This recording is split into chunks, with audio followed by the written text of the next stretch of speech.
আল্লাহর এক বান্দা ছিল নামাজের সিজদায়। আল্লাহর ডাক দিয়ে বলে, বান্দা, তুই যতই নামাজ পড় আর যতই সিজদা কর, তোর ঠিকানা জাহান্নাম। এ কথা শুনে বান্দাটি বলতেছে, আলহামদুলিল্লাহ। আল্লাহ বলে, এই বান্দা, জাহান্নামের কথা শুনে কেউ আলহামদুলিল্লাহ কয়?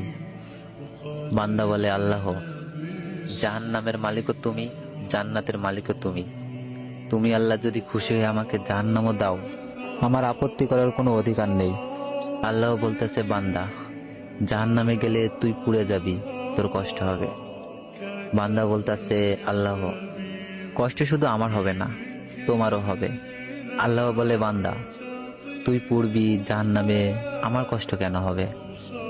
বান্দা বলে, আল্লাহ, মায়ের কোলে সন্তান যদি পানিতে পড়ে যায়, তাহলে দুনিয়ার কোনো মাই যেমন দূরে দাঁড়িয়ে থাকতে পারে না, দৌড়ে গিয়ে বাচ্চাকে কোলে নেয়, আমার বিশ্বাস ওই মায়ের চেয়ে কোটি কোটি গুণ দয়া তোমার বেশি।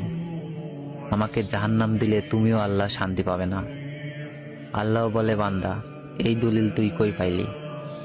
বান্দা বলে, আল্লাহ, আমাদের জাতির পিতা ইব্রাহিম আলাইহিসসালাম তোমার প্রেম বুকে নিয়ে যখন নমরুদের চুলায় পড়ে গেল, তার আগেই তুমি বলে দিলে। আমার দিকে তাকিয়ে দেখো, আমার কলেজা ভরে শুধু তুমি আছো, আর অন্য কারো জায়গা নাই। আল্লাহ বলে, বান্দা, আমার প্রেমের ভক্তি নিয়ে যদি কেউ জাহান্নামেও যায়, আমি জাহান্নামকেও জান্নাত বানিয়ে দিব।